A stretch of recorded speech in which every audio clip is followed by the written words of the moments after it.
Lubna is an exciting C-suite member. She is CEO. She is absolutely killing it. And I personally am super excited that she is here because you are learning from experts within the industry. Lubna, may I welcome you on to your deep track? May I welcome you onto your session and say thank you so much for taking your time out of Accra and the busy life that you're living.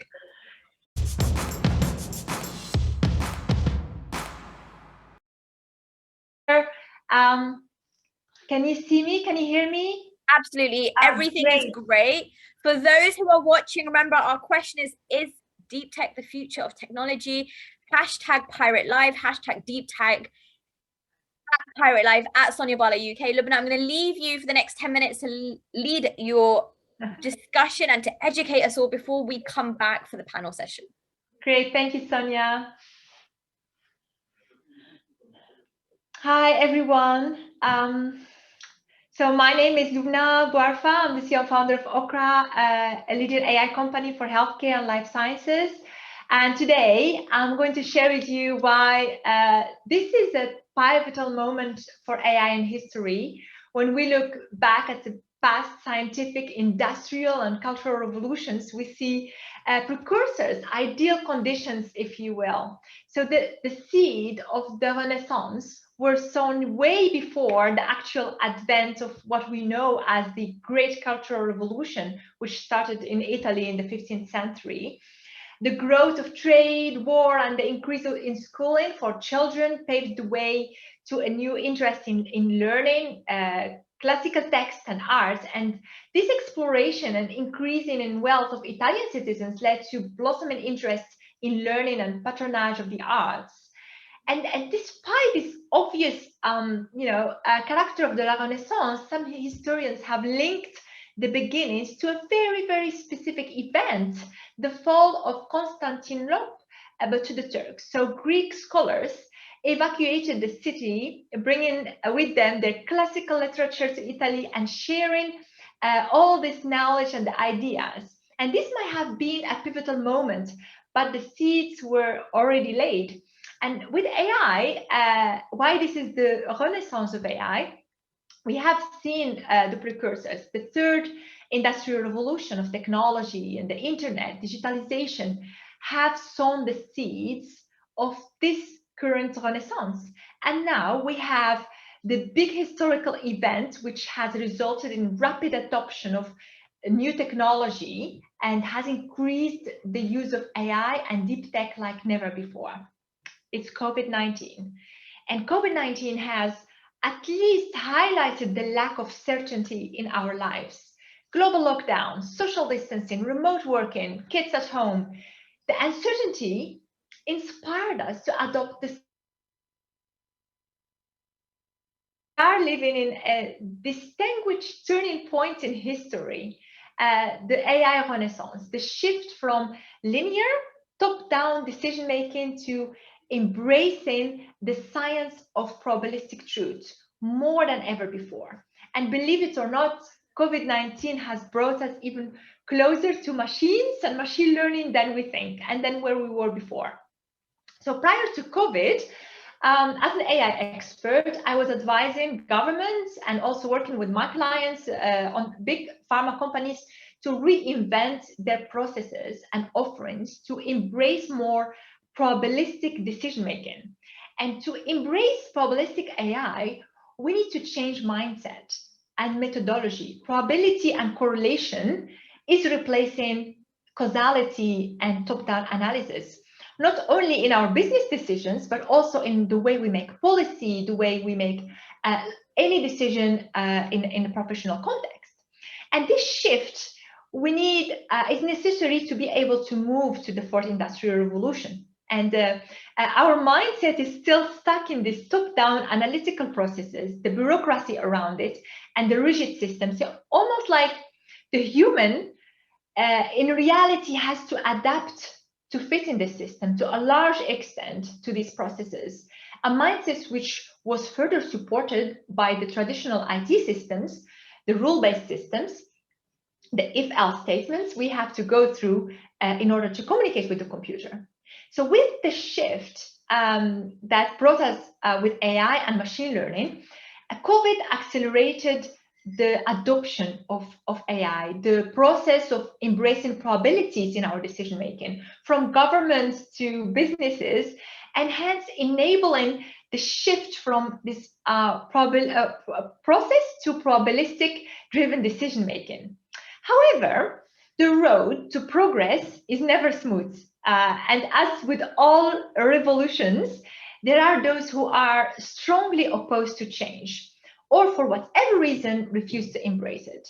When we look back in history today, we tend to view the progress of the Renaissance as a great unified leap towards the future, but actually the reality was very different. There was great debate, rivalry, and even conflict during this period. Whilst the greatest works of art were being painted in, papal buildings outside of Italy, the birth of Reformation was taking place, a move that would change the world forever.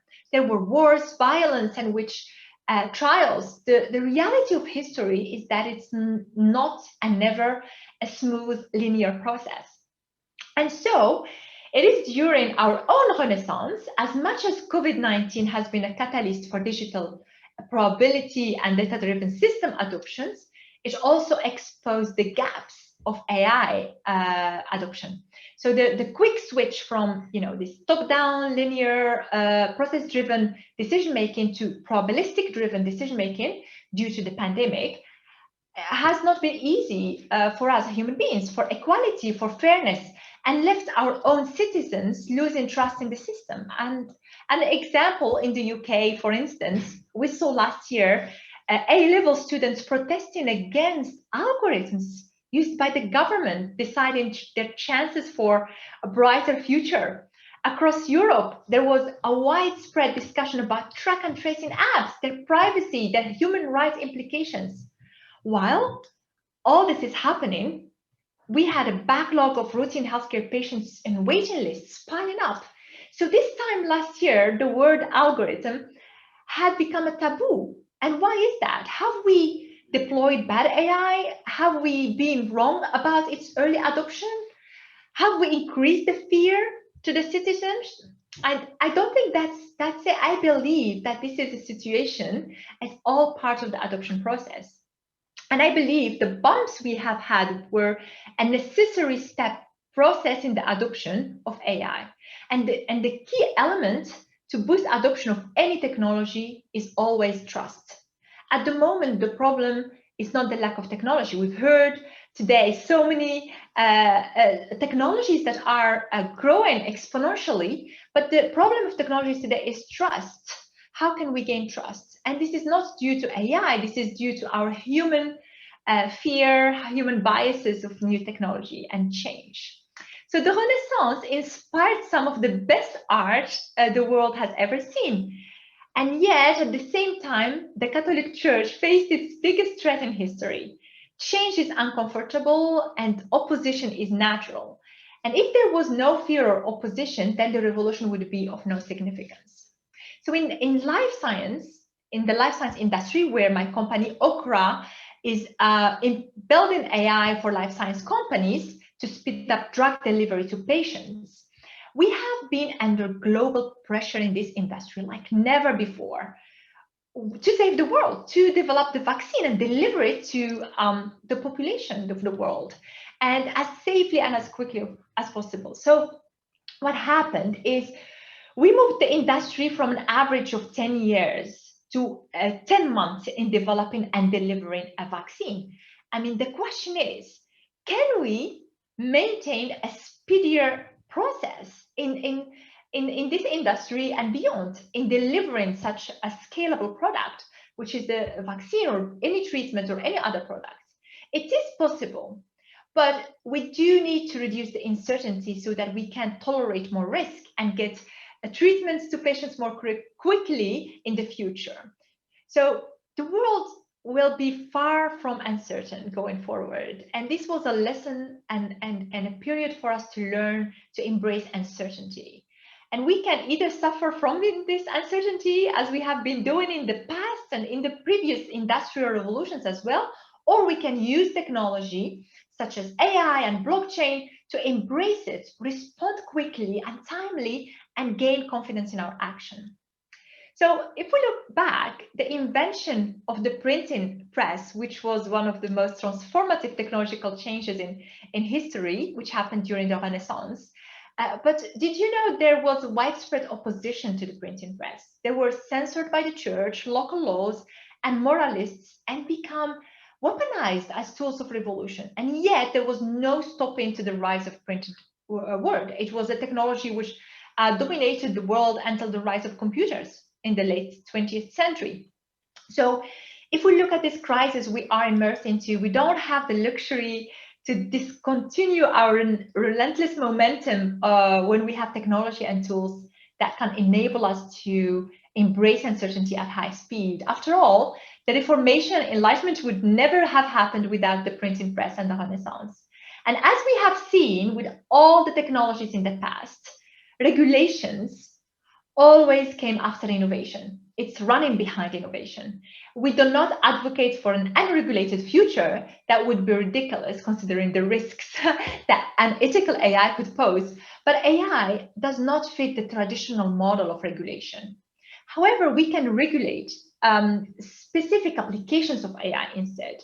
What we need is an adaptive regulatory framework, which is tested in a controlled environment, in a sandbox that slowly extends towards the society in a balanced approach. We cannot afford to stifle innovation, but we also should not ignore the risks and always drive for responsible technology adoption. So I see this as a pivotal moment in the history of AI, and I feel so lucky to be working in this space right now. This is our moment, and it cannot be stopped.